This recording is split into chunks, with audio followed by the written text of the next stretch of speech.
ఆమోసు గ్రంథము 5:18. యెహోవా దినము రావాలని ఆశ పెట్టుకొని ఉన్న వారలారా, మీకు శ్రమ. యెహోవా దినము వచ్చట వలన మీకేమి ప్రయోజనమేమి? అది వెలుగు కాదు, అంధకారము. ఒకడు సింహము నొద్ద నుండి తప్పించుకొనగా ఎలుగుబంటి ఎదురైనట్లు వాడు ఇంటిలోనికి పోయి గోడ మీద చేయివేయగా పాము వాడిని కరిచినట్లు ఆ దినముందును. యెహోవా దినము నిజముగా వెలుగై ఉండదు కదా? వెలుగు ఏమాత్రము లేక అది కారు చీకటిగా ఉండదా? మీ పండగ దినములను నేను అసహించుకొనుచున్నాను, వాటిని నీచముగా ఎంచుకొనుచున్నాను. మీ వ్రత దినములలో కలుగు వాసనను నేను ఆగ్రహించునలను. నాకు దహన బలులు నైవేద్యములను మీకు అర్పించినను నేను వాటిని అంగీకరింపను. సమాధాన బలులుగా మీరు అర్పించి క్రొవ్విన పశువులను నేను చూడను. మీ పాటల ధ్వని నా యొద్ద నుండి తొలగనీయుడి. మీ స్వరమండలము నాదము వినుట నాకు మనసు లేదు. నీళ్లు పారునట్లుగా న్యాయము జరగనీయుడి. గొప్ప ప్రవాహం వలె నీరు ప్రవహించనీయుడి. ఇశ్రాయేలు వారలారా, అరణ్యమందు 40 సంవత్సరములు మీరు బలులను నైవేద్యము నాకు అర్పించితిరా? మీరు మీ దేవత అయిన మెలేకు గుడారమును మీరు పెట్టుకుని విగ్రహములను పీఠములను మీరు మోసుకుని వచ్చితిరి కదా. కాబట్టి నేను దమస్కు పట్టణము అవతలినికి మిమ్మల్ని చెరగొని పోవునని అని యెహోవా సెలవిచ్చుచున్నాడు.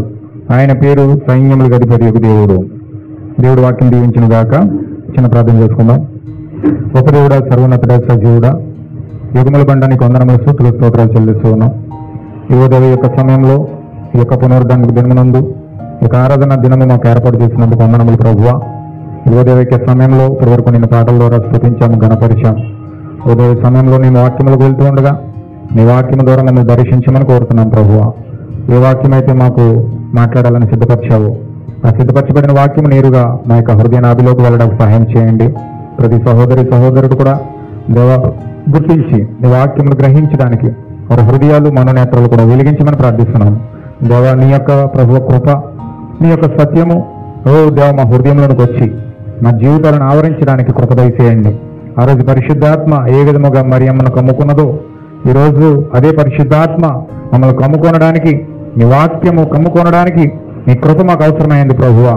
దానిని మేము ప్రగాఢ వాంఛతో, దాహముతో కోరుకోవడానికి తగిన వాక్యము మాకు దయచేయమని మా జీవితాలు మీకు సమర్పించుకుంటూ ప్రభువైన యేసుక్రీస్తు నామములో ప్రార్థిస్తున్నాం తండ్రి, ఆమేన్. దయచేసి అందరూ కూర్చున్నామండి.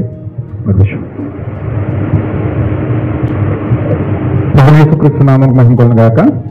వచ్చిన సహోదరులందరికీ కూడా నామంలో ప్రతి ఒక్కరికి కూడా వందనాలు తెలియజేస్తా ఉన్నానండి. అందరికీ వందనాలు. God bless you all.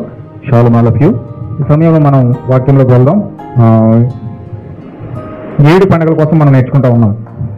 హల్లెలూయా. ఏం నేర్చుకుంటున్నామండి? 7 పండుగలు. మీకు 7 పండుగలు ఎక్స్ప్లెయిన్ చేశాను. మొదటి పండుగ ఏంటండి? పస్కా. రెండవ పండుగ చెప్పాలి, మీరు అందరూ కూడా చెప్తే మరి నేను ఎంతవరకు గుర్తున్నామో మన నాకు తెలియదు కదా. పులియని రొట్టెల పండుగ. మూడవ పండుగ ప్రథమ ఫలముల పండుగ. 4వ పండుగ పెంతెకొస్తు పండుగ. 5వ పండుగ బూరల పండుగ. 6వ పండుగ ప్రాయశ్చిత్తార్థ పండుగ. 7వ పండుగ పర్ణశాలల పండుగ. ఇవి 7 పండుగలు. బైబిల్లో దేవుడు 7 పండుగలు ఇచ్చాడు. క్రైస్తవులకి పండుగలు చేసుకోవడానికి ఒక క్రమమైన పద్ధతిలో దేవుడు 7 పండుగలు ఇచ్చాడు. పస్కా పండుగ, పులియని రొట్టెల పండుగ, ప్రథమ ఫలముల పండుగ, పెంతెకొస్తు పండుగ, బూరల పండుగ, ప్రాయశ్చిత్తార్థ పండుగ, పర్ణశాల పండుగ. ఈ 7 పండుగలు దేవుడు ఎందుకు పెట్టాడంటే విమోచన అనే కార్యాన్ని జరిగించడానికి దేవుడు 7 పండుగలు ఇచ్చాడు. ఏమా? విమోచన అనే కార్యాన్ని మనకు ఇవ్వడం కోసం దేవుడు 7 పండుగలు పెట్టాడు బైబిల్ గ్రంథంలో. విమోచన అంటే మీకు తెలుసు, ఆల్రెడీ నేను చెప్పాను చాలాసార్లు, మీకు చెప్పడం వారాల నుంచి చెప్తా ఉన్నాను. కాబట్టి విమోచన అంటే అర్థము మనము కోల్పోయిన స్వాస్యాన్ని, మనము ఏదైనా తోటలో పోగొట్టుకున్న స్వాస్యాన్ని, అనగా మన యొక్క పనిని, అనగా మన యొక్క వాక్య శరీరమును పొందుకోవడమే విమోచన ఉన్నది. ఏమా? విమోచన అంటే ఏంటండి? మనం ఏదైతే పోగొట్టుకున్నామో ఆత్మ సంబంధమైన శరీరాన్ని, ఆ శరీరాన్ని తిరిగి మనము పొందుకోవడమే విమోచన. మనం ఏదైనా తోటలో పనిని పోగొట్టేసుకున్నాం, వాక్య శరీరాన్ని పోగొట్టేసుకున్నాం, దేవుడు మనకిచ్చిన ఆ పరిశుద్ధాత్మను పోగొట్టేసుకున్నాం. మనము పాపము చేసి పాపము ఆజ్ఞను అతిక్రమించడం ద్వారా మనము పాపంలో పడిపోయి ఆ యొక్క వాక్య శరీరాన్ని కోల్పోయాం. హల్లెలూయా. ఆ వాక్య శరీరాన్ని మనం కోల్పోవడం వలన మనము ప్రవక్త అన్నాడు ఆత్మీయ మతిమరుపులోకి వెళ్ళిపోయామంట. ఎందులోకి వెళ్ళిపోయామండి? ఆత్మీయ మతిమరుపులోకి. ఎలాంటి ఆత్మీయ మతిమరుపు అంటే, ఒకప్పుడు మనం సూర్యుడితో మాట్లాడేవాళ్ళమంట. సూర్యుడు మనం చెప్తే మాటినివ్వడట. సముద్రుడు మనం చెప్తే మాటినివ్వడట. చేపలు మనం చెప్తే మాటినివ్వట. ప్రతి జంతువు జీవులు అన్నీ కూడా పరిపాలించే కేంద్రం ఎవరంటే మనిషి అయి ఉన్నాడు. ఆదాము ఏదైనా తోటలో అన్నింటినీ పరిపాలించేవాడు. సూర్యుని పరిపాలించేవాడు, చంద్రుని పరిపాలించేవాడు, సముద్రాన్ని పరిపాలించేవాడు, నక్షత్రాన్ని పరిపాలించేవాడు. ప్రతి సమస్త జీవరాశులన్నింటినీ కూడా ఏదైనా తోటలో ఆదామే పరిపాలించేవాడండి. అవి మాట చెప్పిన ముందుకు అవి సాగుతూ ఉండేవి. అయితే ఎప్పుడైతే ఆజ్ఞను మీరారో ఆ మీరిన మరుక్షణమే ఆ లోపల ఉన్న థియోపని, ఆ లోపల ఉన్న ఆత్మ సంబంధమైన శరీరాన్ని మనం కోల్పోయాం. అక్కడ కోల్పోవడం వలన అక్కడ ఏం జరిగింది?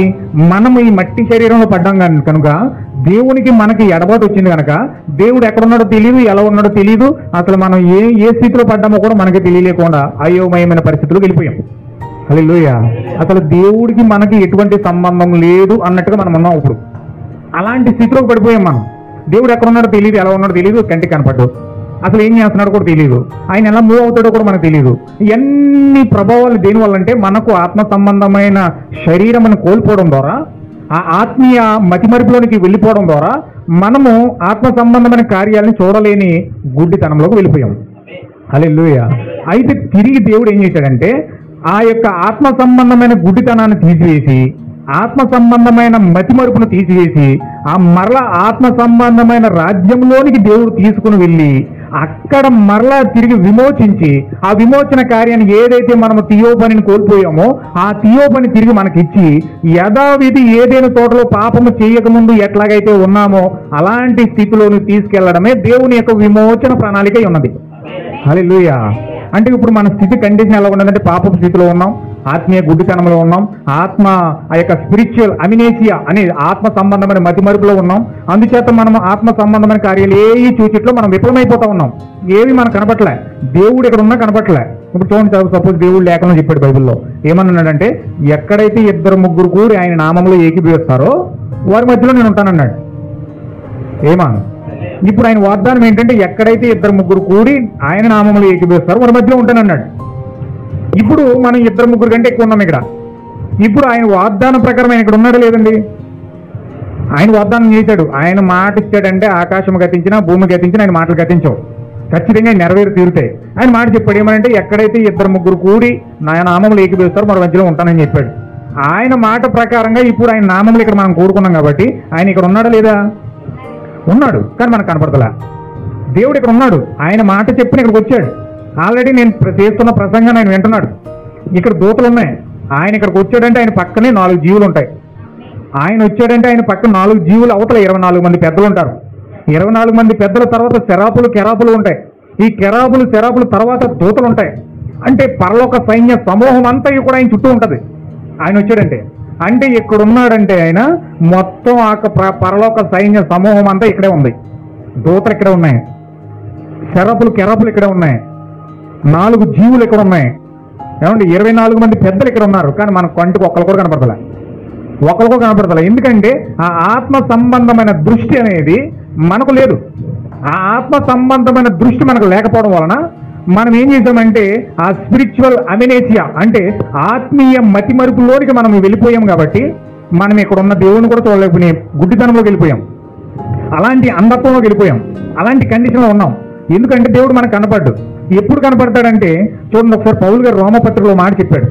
రోమాపత్రిక 8వ అధ్యాయంలో పౌలు గారు మాట చెప్పాడు. ఒకసారి మాట చదవండి, మీకు క్లారిటీ వస్తుంది. 12వ వచనం చూద్దాం. కాబట్టి సహోదరులారా, శరీరానుసారంగా ప్రవర్తించుటకు మనము శరీరముకు రుణస్థులము కాము. మీరు శరీరానుసారంగా ప్రవర్తించిన ఎడల చావవలసిన వారై ఉందురు గాని ఆత్మ చేత శరీర క్రియలను చంపిన ఎడల జీవించెదరు. ఎందరైతే నడిపించబడుదురో వారందరూ దేవుని కుమారులై ఉందురు. ఏలయనగా భయపడుటకు మీరు దత్తపుత్ర ఆత్మను పొందలేదు. భయపడుటకు మీరు దాస్యపు ఆత్మను పొందలేదు గాని దత్తపుత్ర ఆత్మను పొందితిరి. ఆ ఆత్మ కలిగిన వారమై మనము అబ్బా తండ్రి అని మొరపెట్టుచున్నాము. మనము దేవుని పిల్లలమని ఆత్మ తానే మన ఆత్మతో అదనమాట. అంటే ఇప్పుడు మనం దేవుని చూడాలంటే మన జీవితంలోకి ఎవరు రావాలండి? మనము దేవుని చూడాలంటే మన జీవితంలోకి ఎవరు రావాలంటే దేవుని ఆత్మ రావాలి, ఆ దత్తపుత్ర ఆత్మ రావాలి.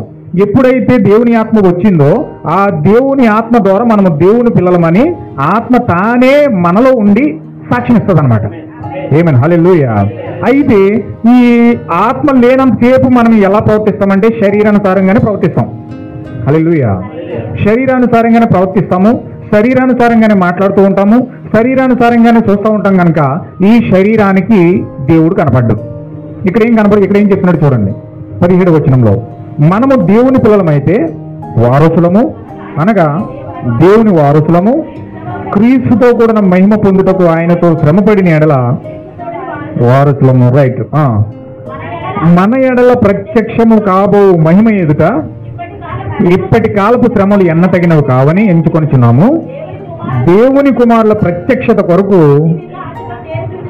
అదనమాట. అంటే ఈ దేవుడు కోసం సృష్టి ఎదురు చూడలేదు కానీ దేవుని కుమారుల కోసం సృష్టి వస్తుందంట.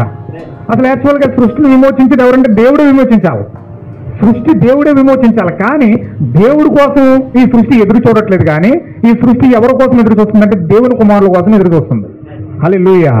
దేవుని కుమారులు ఎవరని చెప్తుంది బైబిల్? ఎవరైతే దేవుని ఆత్మ పొందుకున్నారో, ఎందరైతే దేవుని ఆత్మ చేత నడిపించబడతారో వారందరూ కూడా దేవుని కుమారులు అనబడతారు అని బైబిల్ చెప్తుంది. హల్లెలూయా. అంటే దేవుని ఆత్మ చేత నడిపించబడే వారు మాత్రమే దేవుని కుమారులు అయి ఉన్నారు. ఇప్పుడు దేవుని ఆత్మ చేత నింపబడి ఇప్పుడు ఎవరైతే సృష్టిని విమోచించడానికి వస్తా ఉన్నారో వారిని కోసమే సృష్టి ఎదురు చూస్తా ఉంది. ఏమా? ఎందుకంటే సృష్టి దేవుడి ద్వారా పతనం అవ్వలేదండి. సృష్టి దేవుని ద్వారా పతనం అవ్వలేదు. సృష్టి దేవుని ద్వారా పతనం అవ్వలేదు. దేవుని ద్వారా పాపంలో పడిపోలేదు. అది దేవుని ద్వారా పాపం పడలేదు. కానీ ఎవరి ద్వారా అది పాపంలో పడిందంటే దేవుని కుమారుడు ద్వారానే పాపంలో పడిపోయింది. హల్లెలూయా. ఆదాము ద్వారానే ఈ యొక్క భూమి పతనం అయిపోయింది. దేవుడు ఆదాముతో చెప్పాడు ఏమనంటే నీ బట్టి ఈ భూమి శపించబడినది అన్నాడు. హల్లెలూయా. ఏమన్నాడండి? ఆదామును బట్టి అవ్వను బట్టి ఈ నేల శపించబడిపోయింది, వారు చేసిన పాపాన్ని బట్టి. అప్పుడు వరకు కూడా మొండ్ల పొదలు, గచ్చ పొదలు, పల్లేరు చెట్లు లేవండి.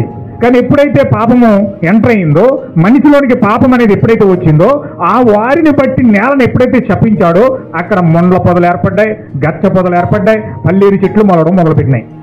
హల్లెలూయా. ఈ పాపము ద్వారా మనిషిలోనికి పాపము రావడాన్ని బట్టి నేల శపించబడింది. ఇప్పుడు నేల మనిషి ద్వారానే శపించబడింది కాబట్టి తిరిగి మరల మనిషి ద్వారానే ఈ నేల విమోచించబడాలి. అందుకే మనిషి ఎప్పుడు విమోచించబడతాడా? ఒకవేళ మనిషి విమోచించబడితే నేను కూడా విమోచన పొందుకుంటాను అని సృష్టి ఏం చేస్తుందంటే ఏం చేస్తుందండి? అది దేవుని కుమారుల ప్రత్యక్షత కోసమంట సృష్టి మిగుల ఆశతో తేరి చూచుచు కనిపెట్టుచున్నది. ఏలయనగా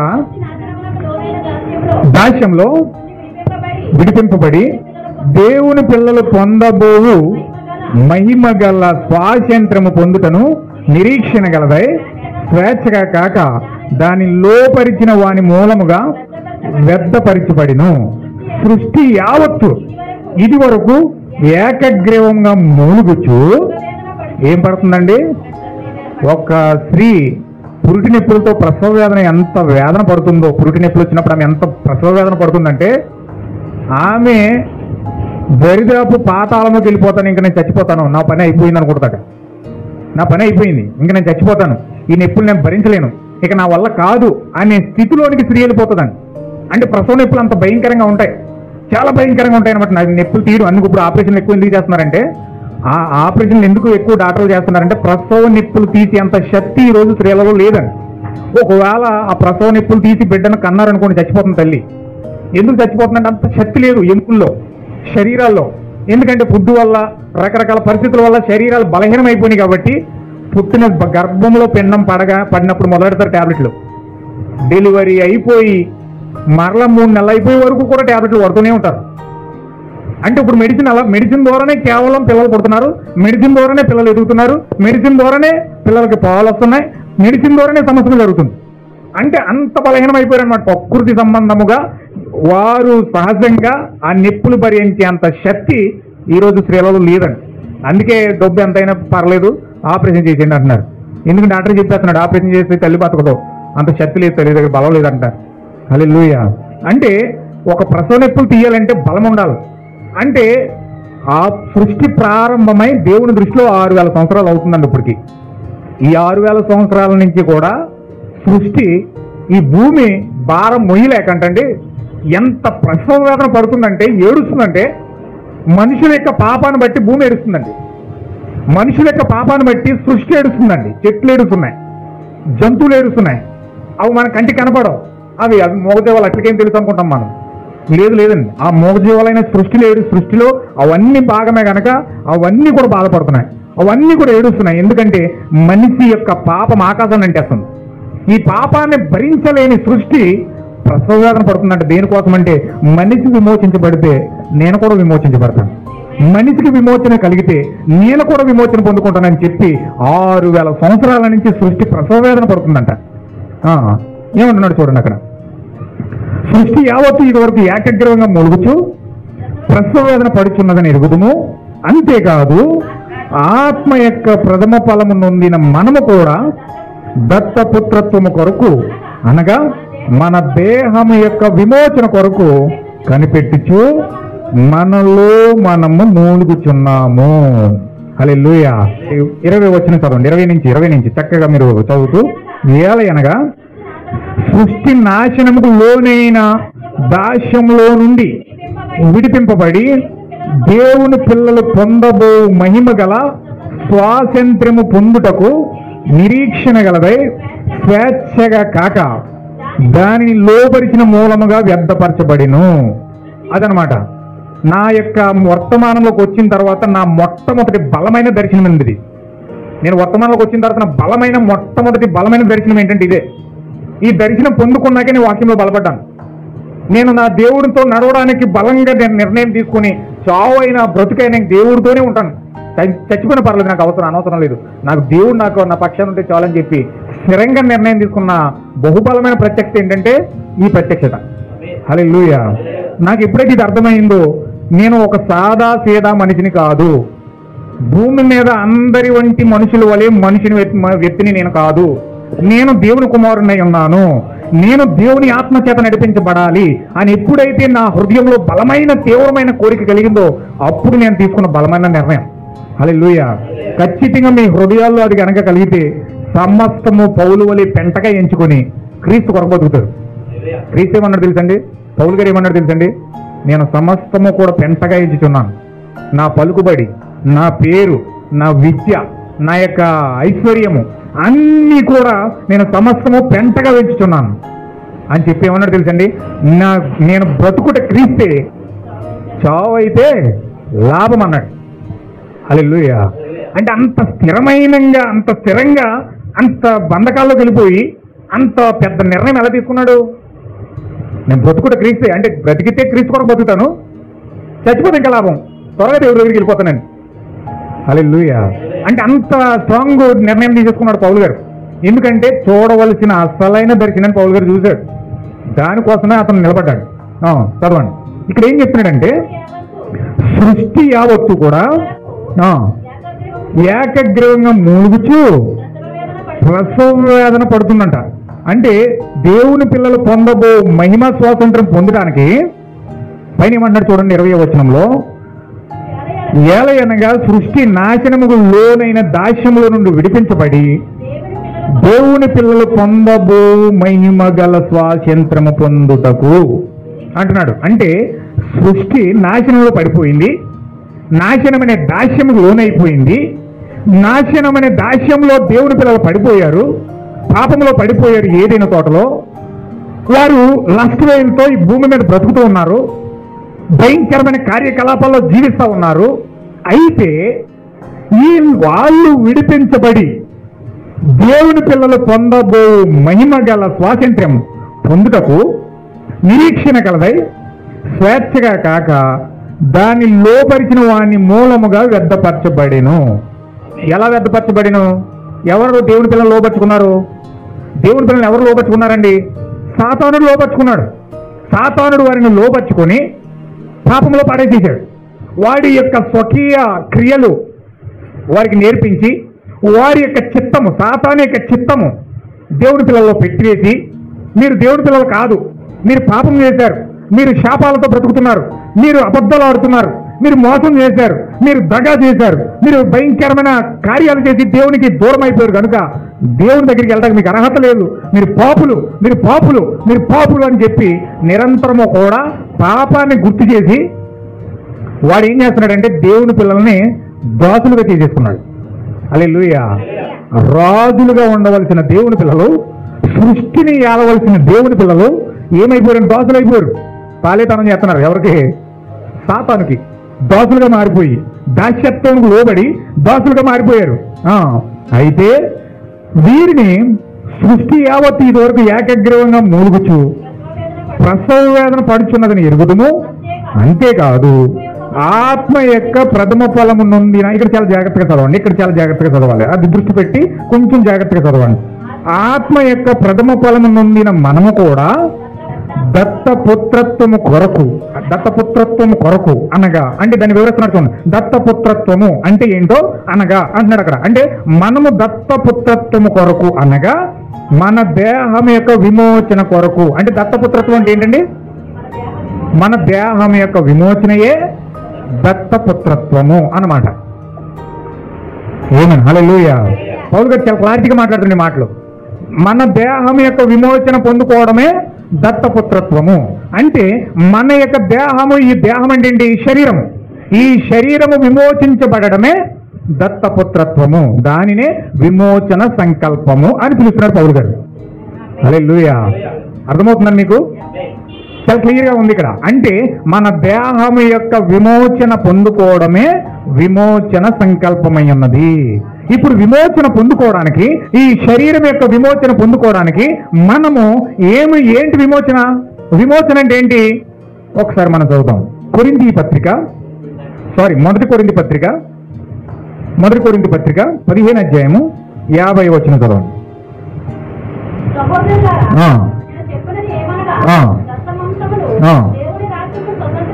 స్వతంత్రించుకున్న జోనరు మనం లాస్ట్ వీక్ అంతా ఇది నేర్చుకున్నాం మనం. క్షయత స్వతంత్రించుకున్నదు. ఇప్పుడు చెప్తున్నాడు చూడండి. ఒక భయంకరమైన ఆది నుంచి దాచిన ఒక మర్మాన్ని పౌలు గారు వెల్లడి చేస్తున్నాడు ఇక్కడ. అనాది కాలం నుంచి దేవుడు దాచిన ఒక అద్భుతమైన మర్మాన్ని పౌలు గారు ఇక్కడ బయలుపరుస్తున్నాడు. ఏమని బయలుపరుస్తున్నాడు అంటే, సహోదరులారా, నేను మీకు ఒక మర్మము తెలుపుకొచ్చున్నాను.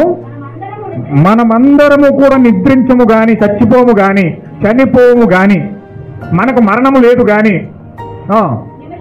నిమిషములో ఒక్క రెప్పపాటున కడపూరం రోగగానే మనమందరము మార్పు పొందుదము. ఘోరం రోగును, అప్పుడు మృతులు అక్షయులుగా లేపబడుదురు. మనము బ్రతుకున్న మనము మార్పు పొందుకుంటాం. ఎలా మార్పు పొందుకుంటామంటే, క్షయమైన ఈ శరీరము అక్షయత ధరించుకుంటుంది అనమాట. అక్షయత అనగా వాక్యం యొక్క శరీరాన్ని ధరించుకుంటుంది. ఏమైనా? హల్లెలూయా. అంటే ఈ క్షయమైన అంటే క్షీణించిపోయేది, అంటే లయమైపోయేది, అంటే పాడైపోయేది. యేసుక్రీస్తు చెప్పాడు. దేవుడు ఏమని చెప్పాడంటే, నీవు మట్టివు కనుక తిరిగి మొన్నైపోతావు అన్నాడు. హల్లెలూయా. ఇది మట్టిలో నుంచి వచ్చింది, తిరిగి ఇది మట్టిలోనే కలిసిపోవాలి. ఇది క్షీణించిపోయే శరీరం, ఇది క్షయమైన శరీరం, ఇది లయమైపోయే శరీరం, ఇది పాడైపోయే శరీరం, మట్టిలో కలిసిపోయే శరీరం. కానీ ఈ క్షయమైన శరీరము ఏమవుతుందంట?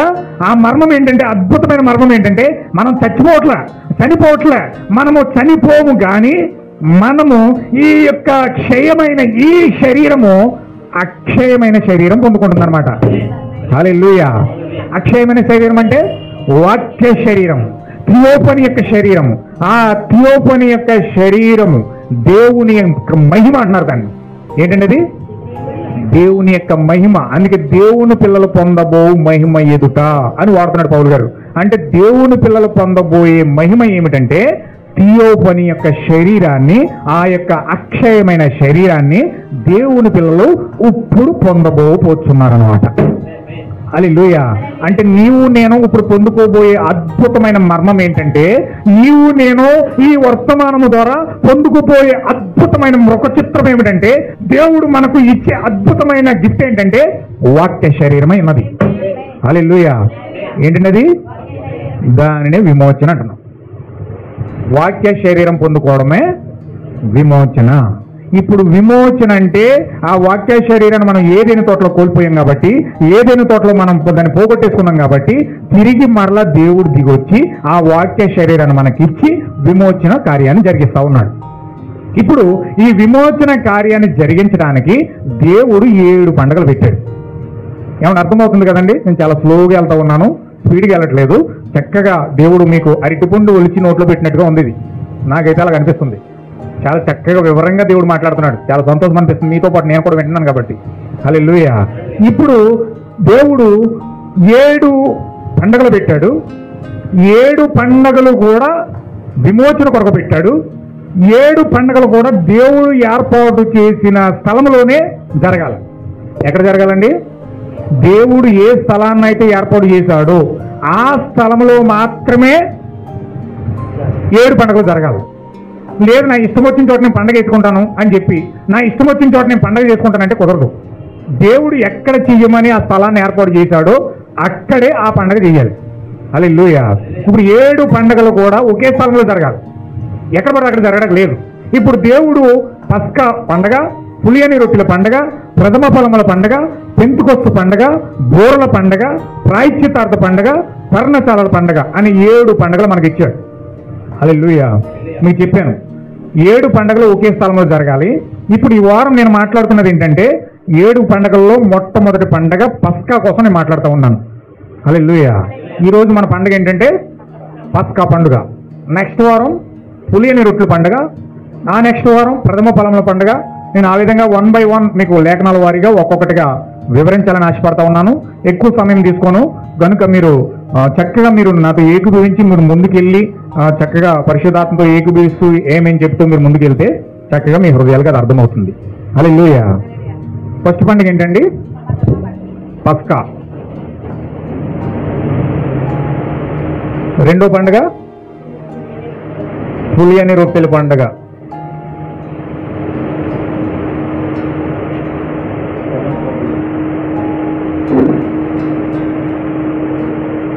మూడో పండుగ ప్రథమ ఫలముల పండుగ.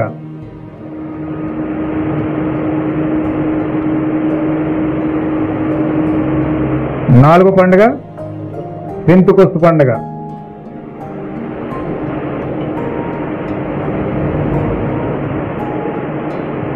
ఐదో పండుగ ఏమండి? ప్రాయశ్చిత్తార్థ పండుగ.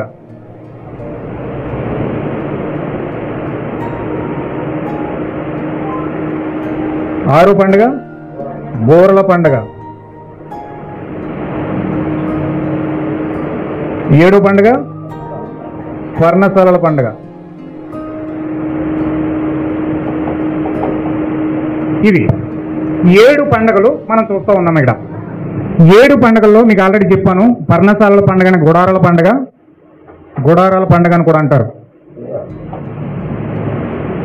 ఇవన్నీ కూడా 7 పండుగలు కూడా ఒకదానితో ఒకటి లింకప్ అయి ఉన్నాయి.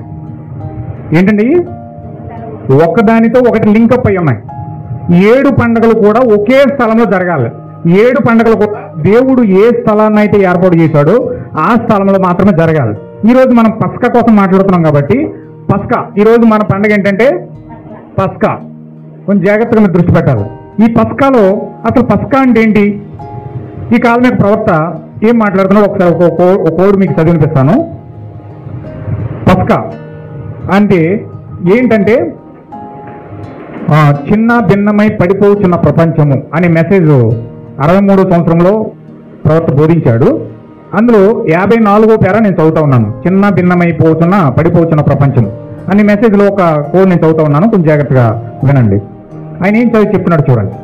మన రాజకీయములన్నీ మత సంబంధమైనవనియు మరియు సంయుక్త జీవితాలలో మరి ఆ విధముగా సమస్తము కలుషితమై ఉన్నవి. భూమిపైన ఉన్న ప్రతి ఒక్క మత సంబంధమైన మానవ కల్పిత పద్ధతులు పలు విధములైన ప్యాషన్లతో కల్పించబడి మనుషులకు అనువుగా పద్ధతులు మార్చబడి మన యొక్క ఆరాధనను సమస్తము కలుషితం చేయుచున్నవి. ప్రతి ఒక్కరూ వారి యొక్క స్వకీయమైన ఆలోచనను కలిగి ఉన్నారు. అవి ఎట్లనగా, దేవుడు బలమైన ప్రవర్తన పంపినప్పుడల్లా దినమోలే ఉన్నవి. యెషయా చెప్పాను, మీ యొక్క బలులు మరియు ఇతర కార్యములు నా యొక్క నాసికారంధ్రములకు కంపు కొట్టుచున్నవి. ఆమేన్, హల్లెలూయా. ఇప్పుడు చూడండి, దేవుడు ఇశ్రాయేలును మొదట ఒక బలిని అర్పించమని వారికి చెప్పినప్పుడు అది ఒక గొప్ప కార్యముగా ఉన్నది. మీరు ఊహించుకొనవచ్చును, ఒక యూదుడు ఒక చిన్న గొర్రె పిల్లను లేదా ఒక క్రొవ్విన చిన్న గొర్రె పిల్లను లేక ఒక దూడను ఒక ఎద్దును దేనినైనా తీసుకొని దారిలో పోవుచుండుటను అది ఒక పస్కా బలికి సాదృశ్యంగా ఉన్నది. మరి అతడు పోవుచుండగా తన చేతులపై దానిని ఉంచి ఆ బలితో అతనికి జతపరచుచున్నది. అతను తన చేతులను ఆ బలిపై ఉంచినప్పుడు తనను తాను ఆ బలితో గుర్తించుకొనిచున్నాడు. యాజకుడు ఆ మృగమును ఆ చిన్న గొర్రె పిల్లను అది ఏమైనను దానిని చంపుచున్నాడు. మరి ఆ చిన్న గొర్రెపిల్ల చనిపోతున్నప్పుడు దాని కాళ్ళను తన్నుకొనుచు మరియు చావు కేకలేసి అరుచుచు మరణించేటప్పుడు మరియు దాని రక్తము అతని చేతులపై చెరచును. మరి చనిపోయేది తన కోసమేనని ఆ ఆరాధకుడు చేయనతడు తన మనస్ఫూర్తిగా దానిని ఎరిగి ఉన్నాడు. అయితే ఇక్కడ గొర్రె పిల్ల అతని యొక్క స్థానం తీసుకొని ఉన్నది. యెహోవా కోరుకునేది అది ఏలయనగా క్రీస్తునకు అది ఒక సాదృశ్యంగా ఉన్నది. అయితే ఒకప్పుడు భయభక్తులతో చేయు కార్యము కాలక్రమేణా ఒక కుటుంబము పారంపరము మారినది. వారు ఆ విధముగా గొర్రె పిల్లను అర్పించుచుండిరి. అయితే దాని గురించి వారికి విధేయత లేకుండెను. దేవుడు చెప్పాను, అవి నా యొక్క నాసికారంధ్రములకు కంపు కొట్టుచున్నవి. ఆమేన్, హల్లెలూయా. దేవుని నామమునకు మహిమ కలుగును గాక. ఇక్కడ ప్రవక్త యొక్క భావం మీరు అర్థం చేసుకున్నారని నేను అనుకుంటా ఉన్నాను. ఇప్పుడు మనం ఇక్కడ ఆమోసు గ్రంథం మనం చదివాం. ఆమోసు గ్రంథం 5వ అధ్యాయంలో 18వ వచనంలో ఇక్కడ మనం చదువుతూ ఉన్నాం. కొన్ని విషయాలు నేను చదువుతూ ఉన్నాను చూడండి. ఆమోసు గ్రంథం 5వ అధ్యాయము 18వ వచనం. యెహోవా దినము రావాలని ఆశ పెట్టుకొని చిన్న వారులారా మీకు శ్రమ అని అంటున్నాడు. హల్లెలూయా. సాధారణంగా క్రైస్తవుడు ఎలా ఎదురు చూస్తున్నారంటే, కొంతమంది రాకడ జరగాలి, రాకడ జరగాలి, రాకడ జరగాలి, రాకడ జరిగితే మనం దేవుడితో ఎత్తబోటు అయిపోతుంది, దేవుడితో మనం వెళ్ళిపోతాం, రాకడ జరిగిపోవాలని చెప్పి చాలామంది రాకడ కోసం బోధిస్తున్నారు, రాకడ కోసం ప్రవచిస్తూ ఉన్నారు, రాకడ కోసం ప్రవచనాలు పలుకుతూ ఉన్నారు. అనేకమైన ప్రసంగాలు మనం వింటూ ఉన్నాం. కానీ వాస్తవానికి ఇక్కడ దేవుడు ఏం చెప్తున్నాడంటే, దేవుని యొక్క రాకడ జరగాలని ఆశ పెట్టుకొని చిన్న వారులారా మీకు శ్రమ అంటున్నాడు. హల్లెలూయా. ఇదేంటండి, క్రైస్తవులందరూనేమో రాకడ జరుగుతుంది, మనం అందరం సిద్ధపడాలి, మనం అందరం ప్రార్థన పూర్వకంగా సిద్ధపడాలి, రాకడ జరగాలి, రాకడ జరిగితే దేవుడు మన దగ్గరకు వస్తాడు, మనం ఎత్తబడిపోతామని ఎదుర్కొస్తున్నాం. దానికోసం ఉపవాస కూటాలు జరుగుతున్నాయి, సభలు జరుగుతున్నాయి, మీటింగ్లు జరుగుతున్నాయి. ఇంత పెద్ద కొమ్మోటిని కడబోర ఊదుతున్నామని చెప్పి పాస్టర్లు పెద్ద పెద్ద కొమ్ము బోరలు ఊదుతూ ఉన్నారు. రాకడ జరుగుతుంది, మనం సిద్ధపడిపోవాలి, రాకడ కార్యాలు జరిగిపోతున్నాయి, చాలా సూచనలు జరిగిపోతున్నాయి, చాలా భూకంపాలు జరిగిపోతున్నాయి, యుద్ధాలు జరిగిపోతున్నాయి, అన్ని యెరూషలేములో మందిరం కట్టేస్తున్నారు, అన్ని జరిగిపోతున్నాయని చెప్పేసి రాకడ కోసం ఎదురు చూస్తూ ఉన్నారు. హల్లెలూయా.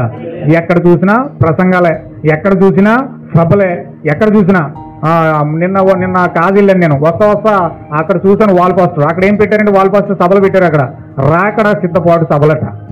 ఏంటండి, రాకడ సిద్ధపాటు సభలంట. ఇలాగ రాకడ కోసం బోధిస్తున్నారు. కానీ దేవుడు ఇక్కడ ఏమంటున్నాడంటే, రాకడ కోసం కనిపెట్టించుకున్న వారులారా, ఎదురు చూస్తున్న వారులారా మీకు శ్రమ అంటున్నాడు. ఎందుకు శ్రమ? దేనికోసం శ్రమ? అసలు దేవుడు ఎందుకు అలా మాట్లాడుతున్నాడు ఆమోసు గ్రంథంలో?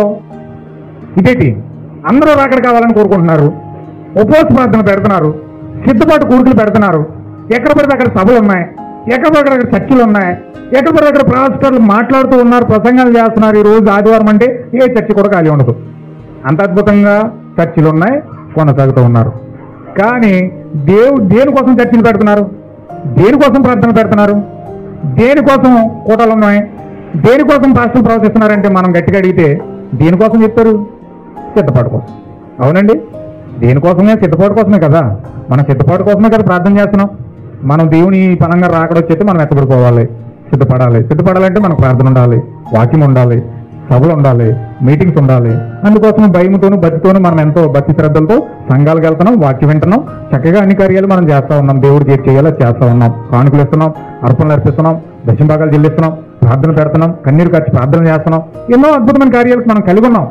అయితే ఇక్కడ దేవుడు మాట్లాడే మాట విచిత్రంగా ఉంది. మరి దేవుడు మాట్లాడే మాట చాలా భయంకరంగా మాట్లాడుతున్నాడు. అందరూ రాకడ కోసం ఎదురు చూస్తుంటే ఆయనేమో రాకడ కోసం మీరు ఎదురు చూడొద్దు అన్న మాట మాట్లాడుతున్నాడు. ఈయన చదవండి ఒకసారి, అది మీకు ఎలాగ అర్థమైంది నాకు చెప్పండి ఒకసారి. యెహోవా దినము రావాలని ఆశ పెట్టుకొని ఉన్నవారులారా. ఇదేంటండి? రాకడ కావాలని కోరుకుంటున్న వారులారా మీకు శ్రమ అంటున్నాడు. దేనికోసం శ్రమ? అరే క్రైస్తవుడు అందరూ కూడా ప్రార్థించేదేమో రాకడ జరగాలని. రాకడ జరిగితే మన శ్రమలు తీరిపోతాయి, రాకడ జరిగితే మన కష్టాలు తీరిపోతాయి, రాకడ జరిగిపోతే మన బాధలన్నీ తీరిపోతాయి, ఇక శ్రమకాలన్నీ ముగించి పడిపోతాయి, మన కన్నీటి బిందువులన్నీ ఆనంద బాష్పాల కింద మారిపోతాయి. హల్లెలూయా. ఈరోజు చర్చిలో ప్రసంగాలు వింటే ఎంత అద్భుతంగా, దేవుడు వస్తే చాలండి మన కన్నీరంతా నాట్యమైపోతుంది, ఆనంద బాష్పాలు అయిపోతాయి, మన దుఃఖ దినాలు సమాప్తం అయిపోతాయి. నీ దుఃఖ దినాలన్నీ సమాప్తమైపోతున్నాయి, నీ యొక్క దుఃఖ దినాలన్నీ ముగించబడిపోతున్నాయి. ఎందుకో? దేవుడు రాకడ జరిగిపోతుంది, దేవుడు రాకడ వచ్చేస్తుంది. మనం సిద్ధపడిపోవాలని ప్రసంగాలు ఎక్కువైపోయినాయి ఈ మధ్యలో. కానీ దేవుడు ప్రసంగం ఏమో మీరు సిద్ధపడొద్దురా బాబు, ఒకవేళ ఎదురు చూస్తున్నారంటే అది మీకు శ్రమ అని అంటున్నాడు. దేనికి శ్రమ? ఎందుకోసం శ్రమ అని ఎదరికెళ్తే దేనికోసం శ్రమ అని అడిగితే, ఏంటి ప్రభు నువ్వు ఇలా మాట్లాడుతున్నావు, నాకేమో రాకడ జరగని ఆసక్తిగా ఉంది, నువ్వు వస్తేనే కదా నాకు కష్టాలు తీరుతాయి. అవునా కదండి? దేవుడు వస్తేనే కదా కష్టాలు తీరుతాయి, దేవుడు వస్తేనే కదా పాపం పోతుంది, దేవుడు వస్తేనే కదా సమస్యను జరిగి మనకు ఆనందం వస్తుంది, దేవుడు వస్తేనే కదా మన దుఃఖ దినాలను ముగించబడతాయి. ఏంటి ప్రభు నువ్వు ఎలా మాట్లాడుతున్నావు అని ప్రభువుని అడిగితే, యెహోవా దినము వచ్చుట వలన నీకు ఏంటి ప్రయోజనం? అది వెలుగు కదట, అంధకారం అంట. ఏంటి ఆయన మాట్లాడే మాటలు చూడండి ఎలా ఉన్నాయో. అది వెలుగు కాదంట. ఆయనేమో వాక్యం ఎలా చెప్తున్నాడు, నేను లోకానికి వెలుగై ఉన్నాను, ఆది యందు వాక్యం ఉండేను, వాక్యము దేవుని యొద్ద ఉండేను, ఆ వాక్యమే దేవుడై ఉండేను, ఆ వెలుగు లోకానికి వచ్చాను, కానీ ఆ వెలుగు చూసినోడు ఎవడు లేడు ఆయనేమో యోహాను చెప్తున్నాడు. యోహాను ఏం చెప్తున్నాడు? ఆయన వెలుగు, ఆ వెలుగేమో లోకంలోకి వస్తే ఎవరు పట్టించుకోవట్లేదు. ఒకసారి చదువుదాం, అది దాన్ని అలా పట్టుకోండి, మూయకుండా యోహాను సువార్త 3వ అధ్యాయంలోకి వెళ్దాం మనం. అది మూయకుండా ఆయన ఏం చెప్తున్నాడు చూడండి. కొంచెం నేను విచిత్రంగా మాట్లాడుతున్న దేవుడు ఈరోజు, దాన్ని పట్టుకుంటే మీకు కొంచెం చాలా అద్భుతంగా ఉంటుంది. మరి యోహాను సువార్త 1వ అధ్యాయం 1వ వచనం, ఆది యందు వాక్యం ఉండేను, ఆ వాక్యము దేవుని యొద్ద ఉండేను, వాక్యము దేవుడై ఉండేను, ఆయన ఆది యందు దేవుని యొద్ద ఉండేను, సమస్తము ఆయన మూలముగా కలిగి ఉన్నది ఏది ఆయన లేకుండా కలుగులేదు, ఆయనలో జీవం ఉండెను, ఆ జీవం మనుషులకు ఏంటంటే అది ఆయన జీవమై ఉన్నాడు, ఆ జీవమే మనుషులకు, ఆయన ఏమై ఉన్నాడు లెక్కనే, ఆయనే జీవమై ఉన్నాడు, ఆయనే వెలుగై ఉన్నాడు. ఆ వెలుగు చీకటిలో ప్రకాశించుచున్నది గాని చీకటి దాన్ని గ్రహింపకుండెను. దేవుని యొద్ద నుండి పంపబడిన ఒక మనుషుడుండెను, అతని పేరు యోహాను, అతని మూలముగా అందరూ విశ్వసించినట్లు అతడు ఆ వెలుగును గూర్చి సాక్ష్యం ఇచ్చుటకు సాక్షిగా వచ్చెను. అతడు ఆ వెలుగై ఉండలేదు కానీ ఆ వెలుగును గూర్చి సాక్ష్యం ఇచ్చుటకు అతడు వచ్చెను. నిజమైన వెలుగు ఉండెను, అది లోకంలోనికి ప్రతి మనిషిని కూడా వెలిగించుచున్నది. ఇప్పుడు ఆయన ఏమై ఉన్నాడండి? వెలుగై ఉన్నాడు. ఇప్పుడు ఆ వెలుగు లోకాల్లోకి వచ్చి ప్రతి మనిషిని కూడా వెలుగుస్తుందట. ఏమండి? యోహానేమో ఆయన వెలుగై ఉన్నాడు కనుక వెలుగు లోకంలోకి వచ్చి అన్నాడు కనుక ఆ వెలుగు ఏం చేస్తుందంటే వెలుగు ప్రతి మనిషిని కూడా వెలిగిస్తుంది అన్నాడు. కానీ ఇక్కడ ఆమోస్ ఏం చెప్తున్నాడు? ఇక్కడ ఆమోస్ ఏం చెప్తున్నాడు?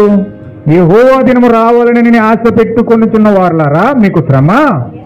యెహోవా దినము వచ్చుట వలన మీకు ఏంటి ప్రయోజనము? అది వెలుగు కాదు. ఇదేంటిది? ఆయన వెలుగని చెప్పాడు, ఈయనేమి ఇక్కడ అంధకారం అంటున్నాడు. మీరు పట్టుకోవాలి దీన్ని. ఆయనేమో యోహానేమో వెలుగు అన్నాడు. ఆ వెలుగును గురించి సాక్ష్యం ఇచ్చుటకు మాత్రమే నేను వచ్చానన్నాడు. ఆ వెలుగునే ప్రపంచానికి పరిచయం చేశాడు. ఇప్పుడు ఆ వెలుగు లోకంలోకి వచ్చింది. ఆ వెలుగు ఎవరి దగ్గరికి వెళ్తుందో లోకంలో ప్రతి వానికి వెలుగిస్తూ ఉంది అని యోహాన్ చెప్పాడు. కానీ ఇక్కడ జకర్యా ఆమోస్ ఏం చెప్పినాడంటే అది వెలుగు కాదు అంధకారం అంటున్నాడు. అది వెలుగు కాదు అంధకారం. ఎవరికి అంధకారం? ఎందుకని? ఎవరికి వెలుగు, ఎవరికి అంధకారం? ఎవరికి అంధకారము, ఎవరికి వెలుగు? అది దేని కొరకు అది అంధకారంగా మారిపోయింది? వెలుగే, కానీ అంధకారముగా మారిపోయింది. హల్లెలూయా. దేవుని మహిమ కలుగును గాక. చూడండి, ఒక పాయింట్ మీకు చెప్తాను. యేసుక్రీస్తు వెలుగై ఉన్నాడు. యేసుక్రీస్తు చీకటి ఆయన దగ్గర నిలబడదు, ఎంత మాత్రం కూడా నిలబడనేరదు. ఆయన చీకటి ఎంత మాత్రమో కాదు, ఆయన వెలుగై ఉన్నాడు. హల్లెలూయా. ఆయన దెయ్యం కాదు. ఆయన ఏమై ఉన్నాడండి? వెలుగై ఉన్నాడు. దేవుని కుమారుడై ఉన్నాడు. ఆల్మోస్ట్ వాక్యము శరీరధారి అన్న దేవుడై ఉన్నాడు. హల్లెలూయా. ఆ వెలుగు లోకంలోకి వచ్చి శరీరధారి అయి కృపా సత్య సంపూర్ణుడిగా మన మధ్యలో నివసించింది. అంటే దేవుడు శరీరధారి అయి కృపా సత్య సంపూర్ణుడిగా మన మధ్యలోకి వచ్చాడు. అయితే శాస్త్రులకు పరిచయులకు సర్దుకలుగా ఎలా కనపడుతున్నాడండి? ఎలా కనపడుతున్నాడు? ఎలా కనపడుతున్నాడండి? పెద్ద దెయ్యంలో కనపడుతున్నాడు, పెద్ద భూతంలో కనపడుతున్నాడు. నువ్వు దైత్యువు, నువ్వు దెయ్యాలకు అధిపతి నువ్వు అంటున్నారు వాళ్ళు. ఎందుకు వాళ్ళకి కనపడతలేదు వెలుగు? ఎందుకు వాళ్ళకి వెలుగు కనపడలేదు? నేను లోకానికి వెలుగుని అన్నాడు. లోకంలో ప్రతి మనిషిని వెలిగించే వెలుగు నేనే అన్నాడు. వెలుగు లోకానికి వస్తే ఆ వెలుగు వారికి కనబడకుండా ఈ శాస్త్రులకి పరిశీలకి సర్దుకేలకి దెయ్యంలో కనపడుతున్నాడు. ఎలాగా? దెయ్యంలో కనపడుతున్నాడు. నువ్వు బెల్జుబు అంటున్నారు వాళ్ళు, నువ్వు దెయ్యాలకు అధిపతి అంటున్నారు వాళ్ళు. ఇదేంటి? వెలుగును పెట్టినంత మాట్లాంటారు వాళ్ళు. దేనికోసం మాట్లాడుతున్నాడు ఇక్కడ ఆమోసు? ఇది నీకు అంధకారమే, ఇది చీకటే కానీ వెలుగు కాదు. ఎంత మాత్రం అది వెలుగుగా ఉండదు. 20 వచ్చిన చదవండి. 20 కాదు, 18. ఒకడు సింహం యుద్ధ నుండి తప్పించుకొనగా ఎలుగుబంటి ఎదురైనట్లు వాడు ఇంటిలోనికి పోయి గోడ మీద చెయ్యగా. ఇదిగో చూడండి, ఓ చిత్రపటం వేసారన్నమాట. ఓ బొమ్మ ఉంటుంది. ఓ బొమ్మ ఏంటంటే ఓ చెట్టు నదిలోకి వాలిపోతుంది అనమాట. చెట్టు నదిలోకి వాలిపోతుంది. అది ఏరులతో ఇరిగి పడిపోతున్నట్లుగా ఆ కింద నదిలో పడిపోతుంది అనమాట. ఇంకో 10 నిమిషాలు ఉంటే నదిలో పడిపోతుంది. ఆ చెట్టు పైన మనిషి ఉన్నాడు. ఆ చెట్టు పైన మనిషి ఉన్నాడు. ఇది వాగులో పడిపోతుంది. ఆ చెట్టు ఇరిగి వాగులో పడిపోతుంది, వంగిపోతుంది అనమాట. ఇలాగా ఒకవేళ చెట్టు ఇరిగి వాగులో పడిపోతే కింద పెద్ద ముసలే మింగేద్దాం, నోరు ఆగిపోతుంది. ఆ చెట్టు అలా వాలిపోతుంది, అలా ఇరిగి పడిపోతుండగా కింద ఒక ముసలి మింగేద్దామని ఎదురుపోతుంది. ఒకవేళ ఇరిగిపోతుండగా పరిగెత్తుకుని వచ్చి నేల మీదకి వచ్చి పరిగెత్తేద్దామంటే ఆ చెట్టు ఎదుర్కోకుండా సింహం మీద ఉంది, సింహం కూర్చొని ఉంది. ఒకవేళ చెట్టు దిగి వచ్చేస్తుంటే ఎదుర్కోకుండా వచ్చి సింహం నోట్లో పడిపోతాడు. ఒకవేళ ఇరిగి చెట్టు మీద పడిపోతే కింద ముసలి ఎదురు చూస్తుంది. ఒకవేళ చెట్టు మీదే ఉందమంటే చెట్టు పక్కన ఇంత లొంగ చుట్టుకుని పెద్ద తాసుపాము ఆ చెట్టు పక్కనే కూర్చోంది. ఆ చెట్టు మీద ఉన్న ప్రాబ్లమే, ఒక పాంగర్ చెట్టు ఇరిగి నదిలో పడ్డా ప్రాబ్లమే, ముసలి మింగేది. చెట్టు ఒకవేళ రెండింటి దాటుకుని భూమి మీద కొద్దామన్నా ప్రాబ్లమే, సింహం తినేది. హల్లెలూయా. అంటే మనిషి యొక్క జీవన విధానము ఇప్పుడు అలా ఉంది. మనిషి యొక్క జీవన విధానము, భూమిపైన ఉన్న మనిషి యొక్క జీవితము ఇప్పుడు అలా ఉంది. హల్లెలూయా. ఏ విధంగా పొరుగుదామన్నా ఓ పక్క వైరస్లు, ఓ పక్క ఆర్థిక మాంద్యం, ఒక పక్క భయంకరమైన జ్వరాలు, విష జ్వరాలు, ఒక పక్క తీర్పులు, ఒక పక్క యుద్ధాలు, ఒక పక్క రాజకీయము, ఒక పక్క మతము, ఒక పక్క భయంకరమైన కార్యాలన్నీ మనిషి చుట్టేస్తున్నాయి. మనిషిని చుట్టేస్తున్నాయి. ఇటు వెళ్దామంటే మతంలో తప్పించుకోలేడు, ఇటు వెళ్దామంటే రాజకీయంలో తప్పించుకోలేడు, ఇటు వెళ్దామంటే తెగులను తప్పించుకోలేడు, ఇటు వెళ్దామంటే విష జ్వరాలను తప్పించుకోలేడు, అటు వెళ్దామంటే దెయ్యాలను తప్పించుకోలేడు, ఇటు వెళ్దామంటే దేవుడిని తప్పించుకోలేడు. మరి మనిషి తప్పించుకునే మార్గం ఏంటుంది? ఎందుకు ఇలా ఇరుక్కుపోయాడు మనిషి? ఎటు వెళ్ళినా చీకటే, ఎటు వెళ్ళినా అంధకారమే, ఎటు వెళ్ళినా భయంకరమైన కార్యాలు మనిషి చుట్టూ ఉన్నాయి. ఇప్పుడు ఎలా తప్పించుకుంటాడు మనిషి? ఎందుకు ఇలాంటి పరిస్థితుల్లోకి మనిషి వెళ్ళిపోయాడు? ఎదరికెళ్దాం, చదువుదాం, జాగ్రత్తగా వాక్యం చదవండి మీరు. యెహోవా దినము నిజముగా వెలుగై ఉండదు కాదా? ప్రశ్న వేసాడు అక్కడ. అది వెలుగా కాదా? వెలుగే కాదా?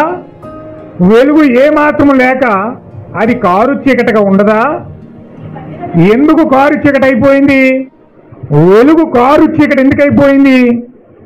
నీ పండగ దినములను నేను అసహించుకుంటున్నాను, వాటిని నీచముగా ఎంచుచున్నాను.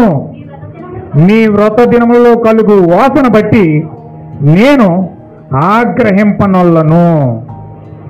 ఆయన ఉగ్రత చూడండి, ఆయన కోపము చూడండి. ఆయన ప్రచండమైన కోపము ఏ విధంగా ఉందంటే, ఇలాంటి ఉగ్రతలోనికి, ఇలాంటి తెగుల్లోనికి మనిషి తప్పించుకోలేకుండా యెహోవా దినము ఎందుకు చీకటిగా మారిపోయిందంటే, దేవుని యొక్క నిజమైన పండగలు 7 పండగలు దేవుడిస్తే ఆ 7 పండగలు పాటించి విమోచన కార్యాన్ని పొందుకోవడానికి మనిషి విమోచన కార్యంలోకి వెళ్ళడానికి బదులుగా హల్లెలూయా మనిషి కల్పించిన తప్పుడు కార్యాలతో కూడిన పండగలు చేసుకుంటూ, మనిషి ఏర్పాటు చేసిన పండగల్లో పాల్గొంటూ, మనిషి ఏర్పాటు చేసిన భయంకరమైన విగ్రహారాధనతో కూడిన పండగల్లో వీరు నిమగ్నమై వీరు అసలైన వెలుగు వీరికి కటిక చీకటిగా మారిపోయింది. ఏమైనా హల్లెలూయా.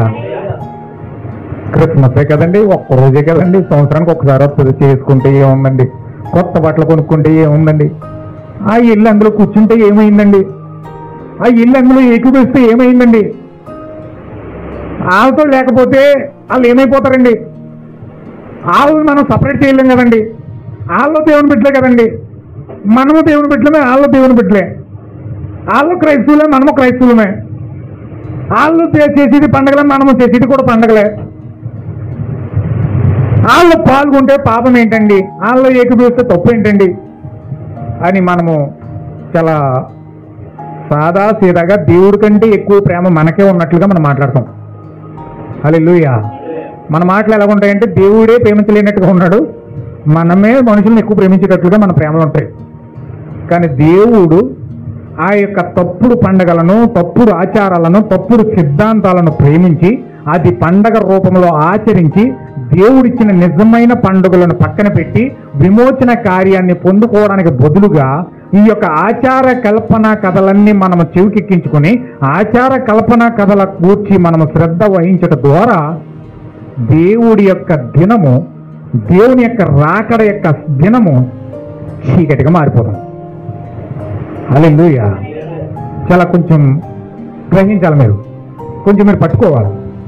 దేవుని యొక్క పండుగలు 7 పండుగలు అయితే దెయ్యము ప్రకటన గ్రంథంలో 17వ అధ్యాయంలో మహావేశ్య అనే స్త్రీ రోమన్ క్యాథలిక్ అనే సంఘంలోనికి క్రిస్మస్ ప్రవేశపెట్టింది, ఈస్టర్ ప్రవేశపెట్టింది, భస్మ బుధవారం ప్రవేశపెట్టింది, హల్లెలూయా, లెంట్ దినాలు ప్రవేశపెట్టింది, అనేకమైన అబద్ధ ఆచారములు. సండే ఆదివారము మనము ఖచ్చితంగా పాటించాలి. ఆదివారము మన యొక్క ఆరాధన సమయం, శుక్రవారం మన యొక్క ఆరాధన సమయం అని రోజులకు కేటాయిస్తూ, శనివారం విశ్రాంతి దినం అని శనివారాన్ని కేటాయిస్తూ, ఆదివారాన్ని కేటాయిస్తూ రోజులకు పరిమితమైనట్టుగా రోజుల వారీగా మనము పండగ చేసుకున్నట్లుగా జనవరి 31, 31 కొత్త సంవత్సరం యొక్క పండగ, రథోత్సవముల యొక్క పండగ, గుడ్ ఫ్రైడే పండుగ అని అనేకమైన రకరకాల పండుగలు క్రిస్టియానిటీలో చొప్పించి తండ్రి కుమార పరిశుద్ధాత్మలో బాప్తిస్మములు, పాద పరిచర్యలు తీసివేయడం, స్త్రీలను యాజకులుగా చేయడం, తిరిగి జన్మించే ఉద్దేశాన్ని తీసివేయడం, పరిశుద్ధాత్మ బాప్తిజాన్ని తీసివేయడం, దేవుని యొక్క సన్నిధిలో రకరకాల కల్పన కథలన్నీ కూడా చొప్పించి దేవుని యొక్క నిజమైన వాక్యానికి బదులుగా, నిజమైన అపోస్తుల బోధకు బదులుగా తప్పుడు కల్పన కథలన్నిటినీ చొప్పించి చేయడం వలన జనులకు యెహోవా రాకడ దినము ఎలా మారిపోయిందంటే చీకటిగా మారిపోయింది, తీర్పుగా మారిపోయింది. వీళ్ళు ఇలాంటి నామకార్థపు ఆచారాలు చేస్తూ, నామకార్థపు పండగలు చేస్తూ, నామకార్థపు ప్రార్థనలు చేస్తూ, నామకార్థపు విశ్వాసాల్ని ప్రకటిస్తూ కూడా రాకడ రావాలి, రాకడ రావాలి, దేవుడు రావాలి, దేవుడు రావాలి, సిద్ధపడాలి, సిద్ధపడాలి అంటున్నారు. ఆ విధంగా సిద్ధపాటు పడడం వలన యెహోవా దినము రావడం వలన నీకు ఏంటి ప్రయోజనం, నీకేంటి ఉపయోగం అని ఇక్కడ ప్రవక్త అడుగుతున్నాడు. నా ప్రియమైన సహోదరి సహోదరులారా, ఇక్కడ ప్రవక్త ఏం మాట్లాడుతున్నాడంటే, చిన్న భిన్నమైపోయిన ప్రపంచం అనే మెసేజ్లో యెషయా ప్రవచనం తీసుకుని మీ యొక్క బలులు మరియు ఇతర కార్యాలు నా యొక్క నాసిక రంధ్రాలకు కంపు కొడుతున్నాయంటున్నాడు. అంటే ఈరోజు మనం ప్రార్థన చేస్తున్నామండి, విశ్వాసంగా కన్నీరు కట్టి ప్రార్థన చేస్తున్నాం, కానీ దేవుడికి అది ఎలాగెళ్తుంది? ఆయన నాసిక రంధ్రాలు కంపు కొడుతుందంట. బ్యాడ్ స్మెల్ వస్తే కంపు భయంకరంగా కుళ్ళిపోయిన కంపు వస్తుంది అనుకోండి, మన ముక్కులోకి వెళ్తుంది అనుకోండి, మనకి నాసిక రంధ్రాలు చాలా పొట్టలోకి వెళ్తుంది అనుకోండి, ఏమవుతుంది? వెంటనే వికారం వచ్చేది, వాయింటింగ్ వస్తుంది. దేవుడికి అలా ఉంది. మనం ప్రార్థన చేస్తుంటే ఆయన వికారం వస్తుంది, మనం ప్రార్థన చేస్తుంటే ఆయనకి వాయింటింగ్ వస్తుంది, ఆయన నాసిక రంధ్రాలకి కంపు కొడుతుందంట. అంటే మన జీవన విధానాన్ని మార్చుకోకుండా, మన యొక్క వాక్య ప్రకారంగా జీవితాలు కట్టుకోకుండా, మన యొక్క జీవితాన్ని వాక్య ప్రకారంగా కట్టుకోకుండా, దేవుడిచ్చిన తీయోపని పొందుకోకుండా, దేవుడిచ్చిన పండగల ద్వారా మనం వెళ్లకుండా, దేవునికి యొక్క క్రమంలోకి వెళ్లకుండా మనం ఇష్టానుసారంగా మనం వెళ్ళిపోవడం వలన దేవుడు మన యొక్క ప్రార్థన కంపు కొట్టేలాగా అక్కడ వెళ్తా ఉంది. ఆమేన్, హల్లెలూయా.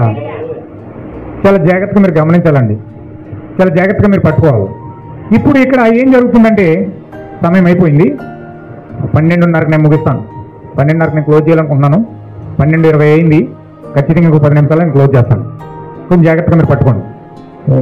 నేను మెసేజ్లో అడుగు పెట్టలేదు, నా చాలా వారాలు ఉన్నాయి కాబట్టి ఒక్కొక్కటిగా నేను మెల్లగా పంచుకుంటాను.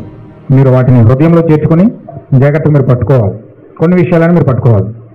హల్లెలూయా. మన రాజకీయాలన్నీ మత సంబంధమైనవి అయిపోయినాయి. ఏమైపోయినాయండి? మన యొక్క ఆచారాలు, మన యొక్క పద్ధతులు, మన యొక్క భక్తి అంతా కూడా ఎలాగైపోయిందండి? మత సంబంధమైన కార్యక్రమంగా మారిపోయిందంట. అంటే ఆదివారం చర్చికి వెళ్ళాలి అంటే, మన పెద్దలు మన పూర్వీకులు అందరూ నేర్పిస్తున్నారు కాబట్టి ఆదివారం చర్చి అంటే ఆదివారం ఖచ్చితంగా చర్చికి వెళ్ళాలి. ఆదివారం చర్చి ఉంటే చర్చికి వెళ్ళాలి ఖచ్చితంగా. మన పూర్వత్వాల నుంచి పెద్ద పెద్ద వాళ్ళందరూ పాటించుకుంటూ ఆదివారం వస్తామన్నారు కాబట్టి ఆదివారం చర్చికి వెళ్ళాలి. అదొక మనకి ఎలాగైపోయింది? ఆచారం. ఇంకా ఆదివారం చర్చికి వెళ్ళాలి. మనకు ఆశీర్వాదం ఏంటంటే ఆదివారం చర్చికి కూర్చుంటే సరిపోద్ది, అది మన ఆశీర్వాదం. సోమవారం వెళ్ళక్కర్లొద్దు, బుధవారం వెళ్ళక్కర్లొద్దు, లక్షవారం వెళ్ళక్కర్లొద్దు, శుక్రవారం వెళ్ళక్కర్లొద్దు, ఆదివారం ఒకరోజు చర్చిలోకి వెళ్ళి ప్రార్థన చేస్తే సరిపోద్ది. మిగతా రోజుల్లో మనము ప్రార్థన చేయని అవసరం లేదు, మిగతా రోజుల్లో వాక్యం చదవాల్సిన అవసరం లేదు, మిగతా రోజుల్లో దేవుడితో సహవాసం చేయని అవసరం లేదు. ఏది ఏమైపోయినా పర్లేదు, మన ఆదివారం భక్తి శ్రద్ధలతో పాటిస్తే సరిపోద్ది. ఎందుకంటే అది మత సంబంధమైన కార్యక్రమంగా మారిపోయింది కాబట్టి. హల్లెలూయా. సంయుక్త జీవితాల్లో మరి ఆ విధముగా సమస్తము కలుషితమై ఉన్నది. భూమిపై ఉన్న ప్రతి ఒక్క మత సంబంధమైన మానవ కల్పిత పద్ధతులు పలు విధమైన ప్యాషన్లతో కల్పింపబడి మనుషులకు అనువుగా పద్ధతులు మార్చబడి మన యొక్క ఆరాధన అంతయు సమస్తము కలుషితం చేయబడింది. ప్రతి ఒక్కరు వారి యొక్క సమస్తమైన స్వకీయ ఆలోచనలు కలిగి ఉన్నారు. అవి ఎట్లనగా, దేవుడు బలమైన ప్రవర్తన పంపినప్పుడల్లా ఆ దినములు ఎట్లా ఉంటున్నాయో ఇప్పుడు ఈ దినములు కూడా ఆ విధంగా మారిపోయినాయి. యెషయాతో చెప్పినట్టు ఎలా మారిపోయినాయి అంటే చూడండి. ఇప్పుడు మనం పస్కా కోసం మాట్లాడుకుంటున్నాం. పస్కా అంటే ఏంటి? పస్కాలో చాలా కార్యాలు ఉన్నాయి. పస్కా అంటే అర్థం ఏంటంటే మన పాపాలను క్షమించబడడం. ఒకటి, పస్కా అంటే ఏంటండి? మన పాపాలను క్షమించబడే మార్గము అందులో ఉంది. ఒకటి. రెండోది, మరణ దూతను దాటిపోయే సమయం అది. ఏంటండి అది? పస్కా అంటే మరణ దూతను దాటిపోవడం. 2, మూడోది పశ్చాత్తాపం కలిగి చేయడం. ఏంటండి అది? మీకు రాసి చూపిస్తాను చూడండి. 1 పస్కా అంటే పశ్చాత్తాపం కలగడం.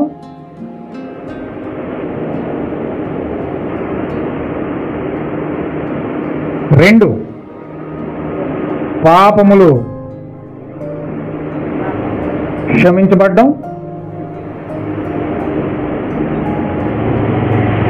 3 మరణ దూతం దాటిపోవడం.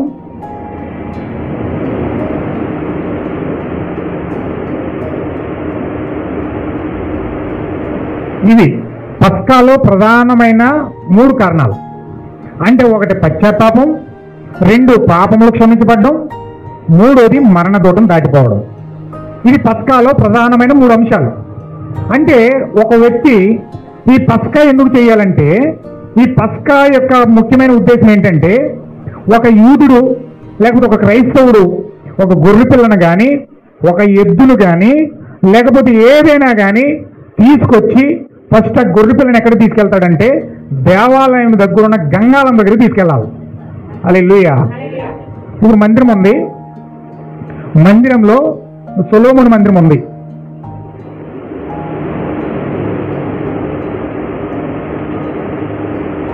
సొలొమోను మందిరం ఉంది. ఇది మందిరం. ఈ మందిరంలో ఫస్ట్ ఏముంటుందంటే గంగాళం ఉంటుంది ఫస్ట్. 2వది ఏమో ఎత్తడి బలిపీఠం ఉంటుంది.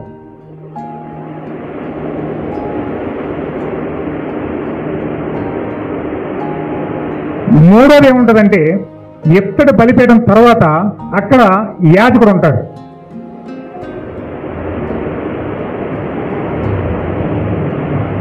ఏమండి, ఈ మందిరంలో ఫస్ట్ గంగాళం ఉంటుంది. గంగాళం తర్వాత ఎత్తడి బలిపీఠం ఉంటుంది. ఆ ఎత్తడి బలిపీఠం దగ్గర యాజకుడు ఉంటాడు. హల్లెలూయా. ఏమన్నా అర్థమవుతుంది కదా? ఇప్పుడు ఈ యొక్క వ్యక్తి ఎద్దునో గొర్రెనో మేకనో దూడనో లేకపోతే పౌరనో గువ్వనో దేనినో ఒక దాన్ని అతను పాప పరిహారార్థ బలిగా ఇతను గొర్రె పిల్లని తీసుకుని ఫస్ట్ ఎక్కడికి వెళ్ళాలంటే గంగాళం దగ్గరికి వెళ్ళాలి. ఎక్కడికి వెళ్ళాలండి? గంగాళం దగ్గరికి వెళ్ళాలి. గంగాళం దగ్గర ఏం జరుగుతుందంటే తీసుకొచ్చిన దానిని పూర్తిగా శుభ్రంగా కడుగుతారనమాట.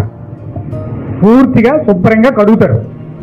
దాన్ని శుభ్రంగా కడిగిన తర్వాత ఇప్పుడు గంగాళం దగ్గర నుంచి అది ఎక్కడికి వెళ్తుందంటే ఆ యొక్క వ్యక్తి దాన్ని శుభ్రంగా కడిగిన తర్వాత ఎత్తడి బలిపీఠం దగ్గరికి తీసుకెళ్తారు దాన్ని. హల్లెలూయా. ఇప్పుడు ఎత్తడి బలిపీఠం దగ్గరికి ఆ గొర్రె పిల్లను కానీ ఆ దూడను కానీ ఎద్దును కానీ తీసుకెళ్ళినప్పుడు ఆ యొక్క యాజకుడు ఉంటాడు. ఆ యాజకుడు అక్కడ నిలబడతాడు పళ్ళెం పట్టుకుని.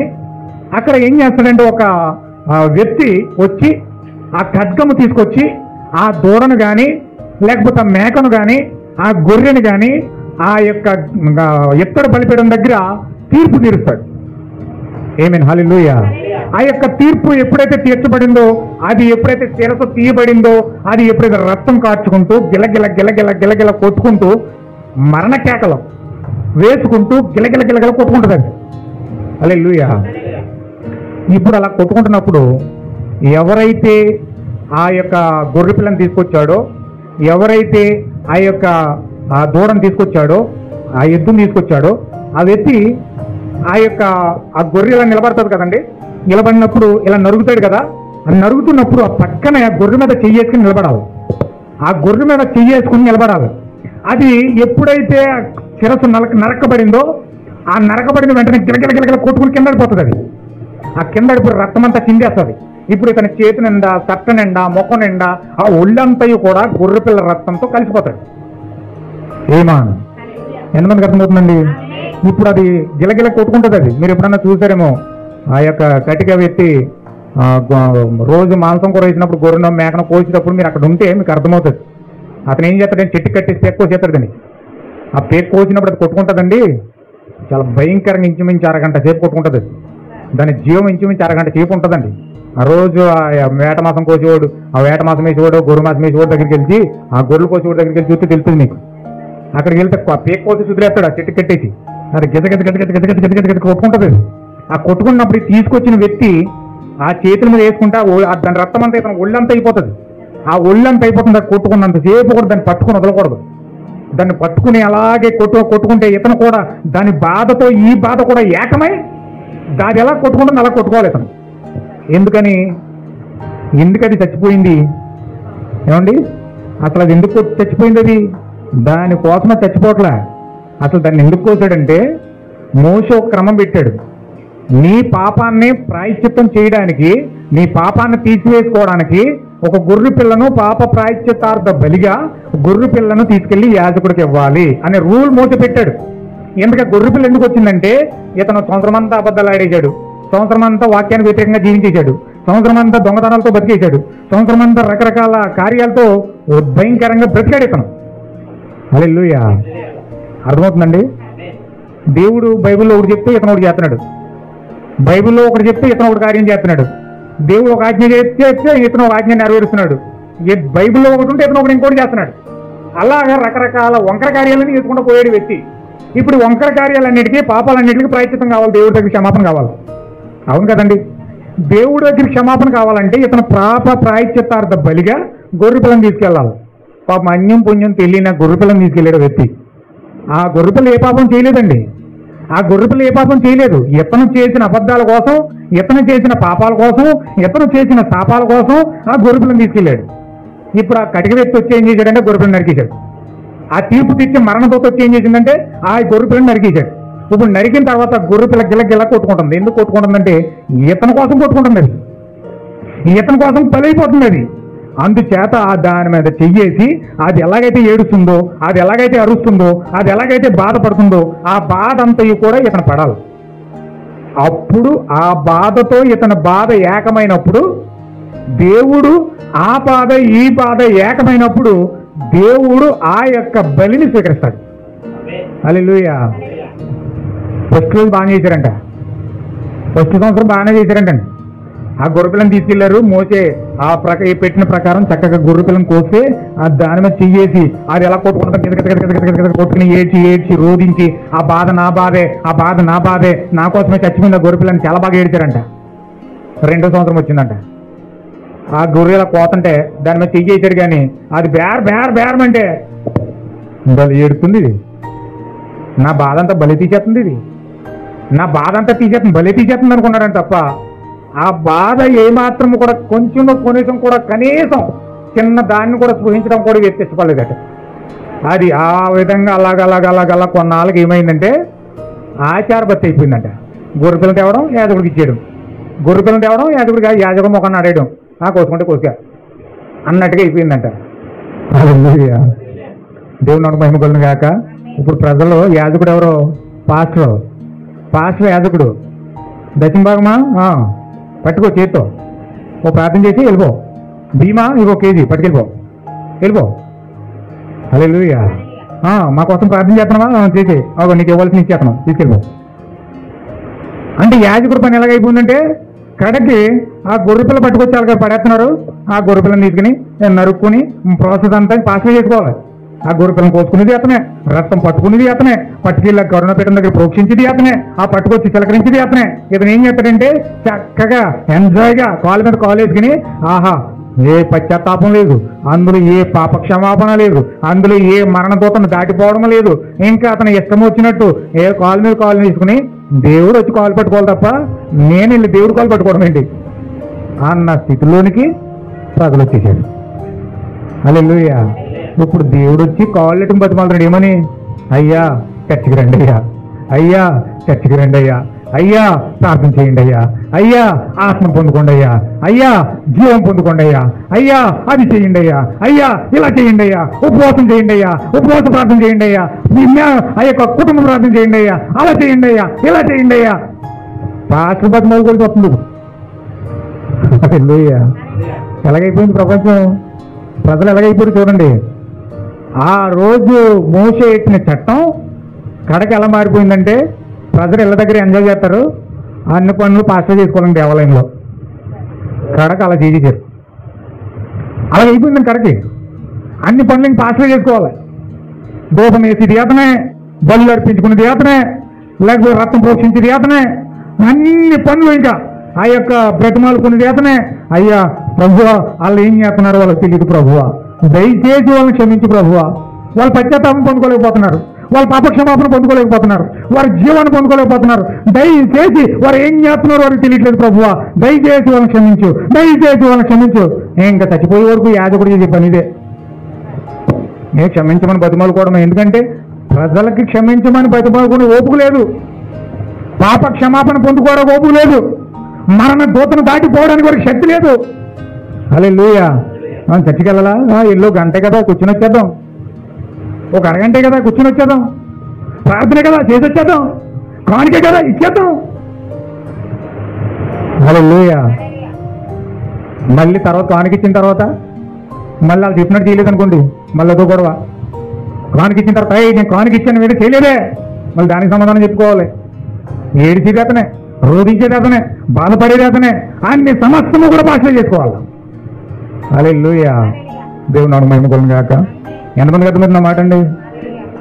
అంటే అందుకే ఈరోజు పస్కా బలి పశువుగా ప్రజలు ఇజ్రాయేల్ దేశం అలా మారిపోయింది కనుక దేవుడు పస్కా బలి పశువు కింద వచ్చి ఇప్పుడు ఆయన ఏం చేస్తున్నాడంటే ఆయనే రొట్టిగా వచ్చాడు, ఆయనే గొర్రెపిల్లగా వచ్చాడు, ఆయనే లోకపాపలు మోసుకుని పోయే దేవుని గొర్రెపిల్లగా వచ్చాడు.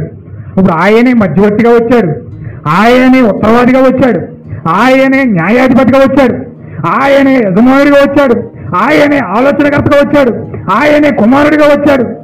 హల్లెలూయా. ఎంతమంది అర్థమవుతుందండి? సిలువలో బతిమాలుకునేది ఆయనే, సిలువలో చచ్చిపోయేది కూడా ఆయనే. ఏం చేస్తున్నాడు? బతిమాలుకుంటున్నాడండి. ప్రభువా, వీళ్ళు ఏం చేస్తున్నారు, వీళ్ళకి తెలియట్లేదు నాయన, ఇలా క్షమించిన ఆయన అని ప్రార్థన చేసేదే లేదండి. గెచ్చమనే తోటలోకి వెళ్ళి ఆ చెమట రక్త బిందువులుగా మారిపోయే వరకు ప్రార్థించాడే లేదా? హల్లెలూయా. ఉత్తరవాదిగా, న్యాయాధిపతిగా, న్యాయం తెచ్చేవాడు న్యాయం తెచ్చడానికి వచ్చాడు ఆయన. రొట్టిగా మారిపోయాడు. ఆయన ఏమన్నాడు తెలుసా? ఇది నా రొట్టె, ఇది నా శరీరం, మీరందరూ తినండి, ఇది నా రక్తము, మీరందరూ తాగితే జీవనం పొందుకుంటారు, తాగండి అయ్యా. ఎవరైతే నా స్వరం విని రక్తం, ఇది నా శరీరం తిని నా రక్తం తాగుతారో వాళ్ళు నిత్య జీవం పొందుకుంటారు. హల్లెలూయా. దేవుని నామమునకు మహిమ కలుగును గాక. ఒకసారి మాట చదివి నేను ముగిస్తాను. నేను చివరికి వచ్చాను, నేను ముగిస్తాను, క్లోజ్ చేస్తాను.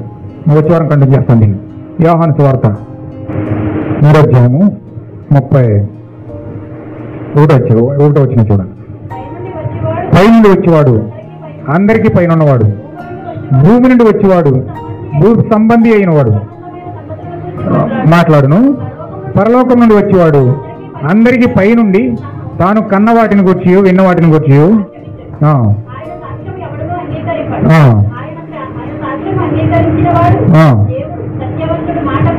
ముద్ర వేసి అన్నాడు.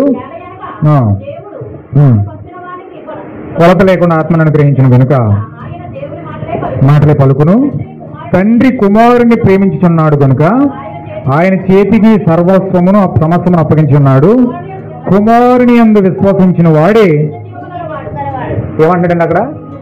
నీకు నిత్యజీవం రావాలంటే కుమారుని యందు విశ్వాసం ఉంచాలి. 5వ అధ్యాయం చూడండి, 22వ వచనం. తండ్రి ఎవరికి తీర్పు తీర్చడు గాని తండ్రిని గణపరిచినట్లుగా అందరిని కుమారుని గణపరచవలెనని తీర్పు తీర్చుటకు సర్వాధికారము కుమారునికి అప్పగించి ఉన్నాడు. కుమారుని గణపరిచిన వాడు ఆయన తండ్రిని గణపరచడు. నా మాట విని నన్ను పంపిన వాని యందు విశ్వాసం ఉంచిన వాడు నిత్య జీవము గలవాడు, వాడు తీర్పులోనికి రాక ఏమంటాడండి? మరణంలో నుంచి జీవము దాటేస్తాడట. ఇప్పుడు మరణంలో నుంచి జీవములోకి దాటించేది ఈయనే. హల్లెలూయా. కుమారుడిగా వచ్చి కుమారుని గణపరిచేది ఈయనే. మళ్ళీ నేను చెప్పినట్టు 6వ అధ్యాయంలో 56వ వచనం. నా శరీరము తిని నా రక్తము త్రాగువాడే నిలిచి ఉందము. 54 చదవండి. 54. నా శరీరము తిని నా రక్తము త్రాగువాడే. అదనమాట. అంటే శరీరం ఇచ్చేదీనే, రక్తం ఇచ్చేదీనే, నిత్య జీవం ఇచ్చేది ఈయనే, రొట్టె ఈయనే, జీవము నేనే, పునరుద్ధానము నేనే అంటున్నాడు. జీవం ఇచ్చేది ఈయనే, పునరుద్ధానం ఇచ్చేది ఈయనే, రొట్టెగా ఉన్నది ఈయనే, కుమారుడిగా ఉన్నది ఈయనే, తండ్రిగా ఉన్నది ఈయనే. ఏమండి, అన్ని రకాల క్యారెక్టర్లు వేసుకుంటూ ఇంకేమన్నాడు తెలుసండి, లోకమునకు మధ్యవర్తి, దేవునికి లోకానికి మధ్యవర్తియు నేనే అంటున్నాడు. అంటే మధ్యవర్తియు ఆయనే. యోహాను పత్రిక 1 అధ్యాయం 3 అధ్యాయం 1 వచనంలో ఏమంటున్నాడంటే, నేను ఉత్తరవాదిని అంటున్నాడు, నేను ఆదరణకర్తను అంటున్నాడు. అంటే ఉత్తరవాదిగా, లాయర్గా ఉండేది కూడా ఆయనే. అంటే ఈయన ఏం చేస్తున్నాడంటే, ఇప్పుడు ప్రజలు ఎలాగైపోయారంటే భ్రష్టు పట్టిపోయారు, ఆత్మీయ మతమరుపులోకి వెళ్ళిపోయారు. వాళ్ళు బ్రతకమంటే, జీవించమంటే ఎలా జీవించాలో తెలియదు, ఎలా బ్రతకాలో తెలియదు. దేవుణ్ణి వదిలేశారు, జీవాన్ని వదిలేశారు, స్వాస్యాన్ని వదిలేశారు, 7 పండుగలు వదిలేశారు, దేవుని యొక్క ఆజ్ఞలు వదిలేశారు, దేవుని యొక్క చిత్తాన్ని వదిలేశారు. సమస్తము మర్చిపోయి ఆత్మీయ మతమరుపులకు వెళ్ళిపోయి భ్రష్టుడైపోయి బియ్యం పట్టినలో తిరుగుతున్నాడు లోకంలో. హల్లెలూయా. ఈ లోకము నాదే, ఈ శాపము నాదే, ఈ పాపము నాదే, ఈ అబద్ధము నాదే, ఈ టీవీ నాదే, ఈ యూట్యూబ్ నాదే, ఈ నాటికలు నాయే, ఈ డ్రామాలు నాయే, ఈ సినిమాలు నాయే, ఈ సీరియల్ నాయే, ఈ చుట్టలు నాయే, ఈ బీడీలు నాయే, ఈ మందులు నాదే, ఈ ప్యాకెట్లు నాయే, ఈ కోడి పందాలు నాయే. ఇంకా అన్నిటికుండా వెళ్ళిపోవడమే, అన్నీ వెళ్ళిపోవడమే. తండ్రికి కుమారుడు వ్యతిరేకమైపోయాడు, తండ్రికి కుమారుడికి వ్యతిరేకమైపోయాడు. ఎప్పుడైతే పాపం చేశాడో తండ్రికి కుమారుడు దూరం అయిపోయాడు. హల్లెలూయా. ఎప్పుడైతే తండ్రి బాటలో కుమారుడు నడవలేదో ఆటోమేటిక్గా తండ్రికి దూరం అయిపోతాడు. తండ్రి చెప్పినట్టు కుమారుడు వింటే, తండ్రి బాటలో కుమారుడు నడిస్తే అప్పుడు కుమారుడి యొక్క త్రోవ బాగుండదు. హల్లెలూయా. కుమారుడి త్రోవ ఎప్పుడు బాగుంటుంది? తండ్రి చెప్పిన మాట విన్నప్పుడు. తండ్రి చెప్పిన మాటను దాటవేసి తండ్రి మాట పక్కనెట్టేసి తండ్రి అలా డ్యూటీకి వెళ్ళగానే కుమారుడు ఇలా టీవీ గారికి వచ్చి టైం పాస్ అంతా చేసేసాడు అనుకోండి, ఎగ్జామ్ పాస్ అవుతాడా? పాస్ అవుతాడండి? పాస్ అవ్వలేడు. తండ్రి పక్కనెట్టి తండ్రి ఏమో రే శుభ్రంగా చదువుకోరు అన్నాడంటే సెల్ ఫోన్ నెట్కి ఇలా గేమ్ ఆడుకున్నాడు అనుకోండి, అభివృద్ధిలోకి వస్తాడండి? రాడు. తండ్రి ఒకటి చెప్తూ కుమారుడు ఇంకొకటి చేస్తున్నాడు అనుకోండి, అవుతుందా? ఆ కుమారుడు అభివృద్ధిలోకి వస్తాడా? అలాగే దేవుడు వాక్యం ఇచ్చి, దేవుడు ఆజ్ఞలు ఇచ్చి, దేవుడు ఒకటి చెప్తుంటే మనం ఇంకోటి చేస్తున్నాం అనుకోండి. దేవుడేమో వాక్యానుసారంగా 7 పండుగలు ఇచ్చేసి 7 పండుగల ద్వారా మీరు విమోచన పొందుకోండి అని చెప్పాడు. ఈయన వెళ్ళి క్రిస్మస్లో పాల్గొన్నాడు అనుకోండి, ఏం చేస్తుంది? మీరు 7 పండుగల ద్వారా విమోచన పొందుకుని తీయకొని పాటు పొందుకున్నాయి అని దేవుడు ప్రణాళిక పెడితే, ఇతను వెళ్ళి 40 రోజులు పసమ బుధవారం చేస్తున్నాడు అనుకోండి, 40 రోజులు ఉపవాస ప్రార్థన చేస్తున్నాడు అనుకోండి, పొందుకుంటాడా? దేవుడు ఏదైతే చెప్పాడో దాన్ని చేస్తేనే దీవించబడతాడు. కానీ దేవుడు చెప్పేది ఒకటి, పిల్లాడు చేసేది ఒకటి, తండ్రి చెప్పేది ఒకటి, కుమారుడు చేసేది ఒకటి. అందుకే ఈరోజు కుటుంబాలు విచ్ఛిన్నం అవుతున్నాయి, దేశాలు విచ్ఛిన్నం అవుతున్నాయి, ప్రపంచాలు విచ్ఛిన్నం అవుతున్నాయి, జీవితాలు విచ్ఛిన్నం అవుతున్నాయి. అన్ని విచ్ఛిన్నం అవడం కారణం ఏంటంటే దేవుడు ఒకటి చెప్తే మనం ఒకటి చేస్తున్నాం, తండ్రి ఒకటి చెప్తే కుమారుడు చేస్తున్నాడు. ఇక్కడ సంఘం పాస్టర్ ఒకటి చెప్తుంటే సంఘం ఇంకొకటి చేస్తుంది. ఇక్కడ సంఘం పాస్టర్ వాక్యం చెప్తుంటే ఇంటికి వెళ్ళి ఇవాళ పనులు నిమగ్నం అయిపోతున్నారు. ఆదివారమే ఆ చర్చిలో కూర్చున్నప్పుడే అభిషేకం పని చేస్తుంది. ఆ చర్చి దాటికి బయటికి వెళ్తే నేను నువ్వాడో నేనవాడు అలాగైపోతుంది. హల్లెలూయా అని చెప్పిన ప్రియమైన సహోదరులారా, మీరు గమనించండి, దేవుడు మనకు 7 పండుగలు ఇచ్చాడు. ఆ 7 పండుగల ద్వారానే మనం విమోచన పొందుకోవాలి. మిగతా ఎందులో పొందుకున్న మనకి దేవుడు వచ్చి రాకడ ఒక చీకటిగా మారిపోద్ది, ఒక భయంకరమైన ఉగ్రత దినంగా మారిపోద్ది, ఒక భయంకరమైన శాపగ్రస్తమైన రోజుగా మనకు ఉంటుంది. ఖచ్చితంగా అలాంటి రోజుగా ఉండకుండా దేవుని యొక్క వెలుగు మనకు నిజమైన సంపూర్ణమైన వెలుగుగా ఉండాలంటే 7 పండుగల ద్వారా మన విమోచన కార్యాన్ని పొందుకొని తీయ పని పొందుకోవాలి, వాక్య శరీరాన్ని పొందుకోవాలి. అప్పుడే మనం జీవాన్ని పొందుకుంటాం. ఖచ్చితంగా మనము ఈ పస్కా ద్వారా వచ్చే వారం చూద్దాం. పశ్చాత్తాపము, పాపక్షమాపణ, మరణదోతను ఏ విధంగా దాటిపోతున్నామో ఇవన్నీ కూడా వచ్చే వారం నేను పూర్తి లేఖనాల ద్వారా మీకు వివరిస్తాను. మీరు ప్రార్థించండి. దేవుడు 7 పండుగల ద్వారా ఖచ్చితంగా మనం విమోచన పొందుకొని తీయో పని పొందుకొని దేవుని సన్నిధిలో పరలోకం వెళ్ళడానికి పరిపూర్ణంగా మనం సిద్ధపడడానికి మన హృదయాలన్నీ సిద్ధపరచుకుందాం. దేవుడు మనం అందరినీ కూడా దీవించిన దాకా ఆమేన్. ప్రార్థన చేసుకుందాం. ఒకసారి మీరు లేచి నిలబడి